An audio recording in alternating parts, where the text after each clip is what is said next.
You're listening to The Voluntary Life, where you can hear ideas for finding freedom in an unfree world. Visit thevoluntarylife.com to connect with the show and hear all past episodes. Here's your host, Jake. Hi, it's Jake here. Welcome to The Voluntary Life.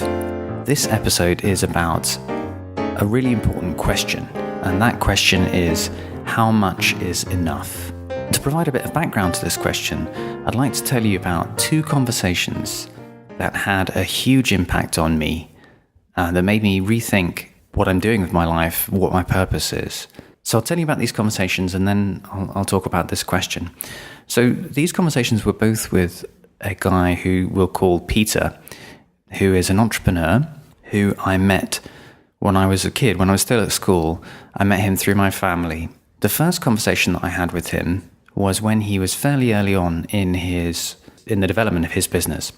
He was in his early 20s and he had been working in the city for a big firm in London in the financial sector, and he just left to start his own business. And as I was friends with him, I learned a huge amount about entrepreneurship and business just by watching his progress setting up his own business. And the first of the two conversations that I want to tell you about is a conversation that I had with him early in his business, where I asked him about his purpose and what he was doing all this for and where it was going, sort of what the goal was. And essentially what he told me was that he was working towards financial freedom. And he had a number in mind. This is in the early 90s. And his number was to become a millionaire. And his idea was that he was going to really work and push and develop his business until he got to that point. And at that point, he would retire early. And he told me that, he could continue working way beyond that and try and, become a multimillionaire, but he didn't see the point.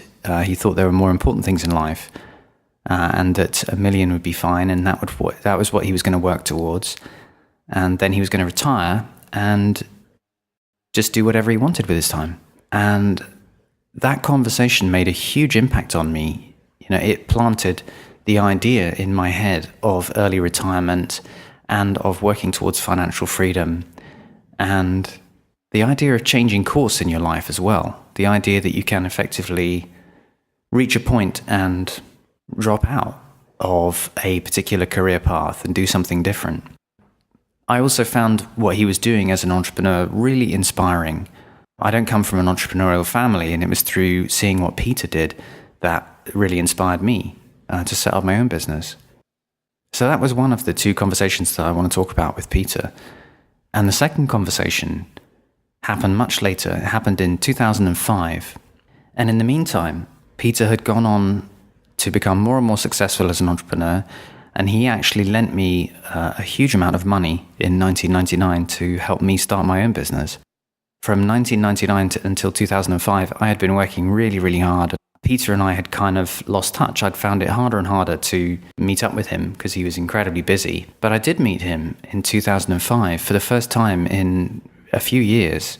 And I met him to arrange paying him back everything that he had lent me to start my business. That was when I finally had got to the point of being able to pay back all of the startup loans with interest because my business had become successful and was making a profit.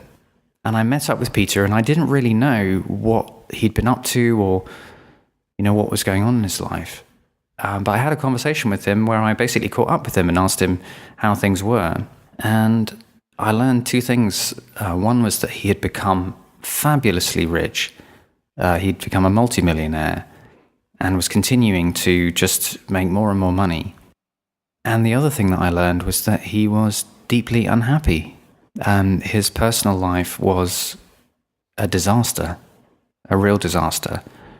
I mean, not just mundane, unhappy disaster, but his personal life involved betrayal and violence and loneliness and isolation, just really, really toxic relationships, and a complete lack of intimacy in his life. I got a strong sense that there was nobody who he felt able to have any real intimacy with. Peter was one of those people who I always wanted to be closer friends with, And I never really felt that I could get close to him. And when I saw him, I realized that it wasn't just me. I don't think anybody could get close to Peter. And I remembered what he had told me about becoming a millionaire and retiring. And when I saw him in 2005, he'd blown way past that milestone. And he was still working himself to the point where he would work himself into exhaustion. So he would work incredibly hard for months to the point where he would then have to take 2 weeks to physically recover because he would get ill from exhaustion. And that made a huge impact on me to see how obviously his goals had changed. His goal of becoming a millionaire was no longer enough. And I got the sense that for Peter, I don't think there's any number that would be enough. I got the sense that money itself gave him a huge sense of power, of empowerment, that actually making money was the one thing that brought him some sense of satisfaction. Although, because the goalpost kept moving, it never seemed to be satisfying enough. So those two conversations had a big impact on me, and they were two moments in my life that I thought about when I asked myself the question, how much is enough? And when I thought to myself, what am I trying to achieve for myself? Do I want to be rich or do I want to be free? 2 years after that conversation with Peter, I sold my business. And after my earnout period with the company that I sold to finished, I retired early. I made a conscious choice to leave one particular career path and income level and trajectory behind. So I think it's a really important question to ask oneself. How much is enough as far as your goals for your financial life are concerned? And really the purpose of this podcast is just to raise that question, because I think it's a really, really interesting question to ask oneself. But I also wanted to provide a few thoughts on it.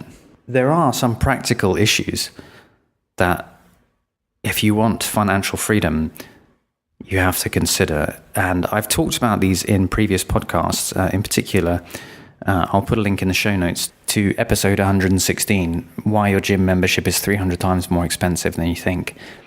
That episode, I talk about the 4% rule, which is a rough and ready way of determining how much money you need to be financially free. And essentially, it all comes down to your expenditure. It all comes down to what level of consumption or expenditure you want to live at. Because essentially, what you need to be financially free is 300 times your monthly expenditure. And again, if you want the details of this, I recommend having a listen to that previous episode. But the point I'm trying to make is that your level of spending is the critical determinant of how much money you need to be financially free. And your level of spending has huge leverage. It has huge impacts on what your overall savings need to be in order to achieve financial freedom. Because what you need is 300 times your monthly spend.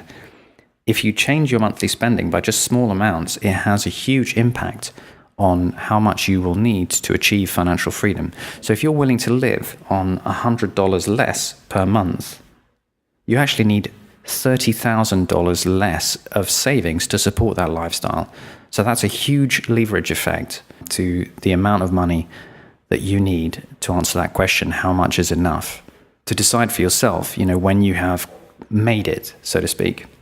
This is the fascinating thing about financial freedom, is that in order to be free, you have to, at some point, you have to be willing to get off the treadmill, what some people call the hedonic treadmill, which is that, you increase your standard of living and then you get used to that and you want more. So you increase your standard of living, you get used to that, you want more. So you increase your standard of living again.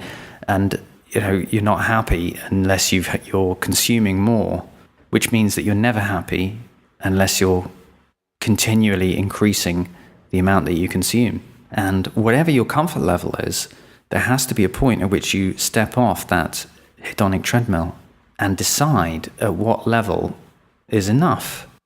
And this is something that fundamentally goes against mainstream culture.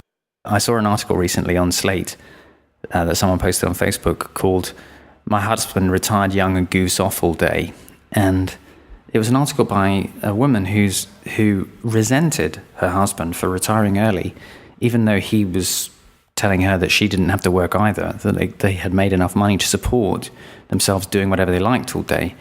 She actually resented the idea of it and felt that it was somehow wrong or bad, and she even used the word Marxist to describe the way that he talked about not wanting to be part of just a cog in a machine, wanting to do what he wanted with his life. This concept of having financial freedom and deciding how much is enough and just living with it, being happy to do whatever you want with your time, whatever fulfills your purpose, is really challenging for some people. So you have to decide for yourself what your level is that you're willing to live at. And it may change. I did an interview with Todd Tressider, and he talked about how he thought that he had enough money for financial freedom, and then he realized that with a family to support, he needed to increase his spending. So he changed his mind about how much money he thought was enough. And that might happen to me too. That maybe that I changed my mind too.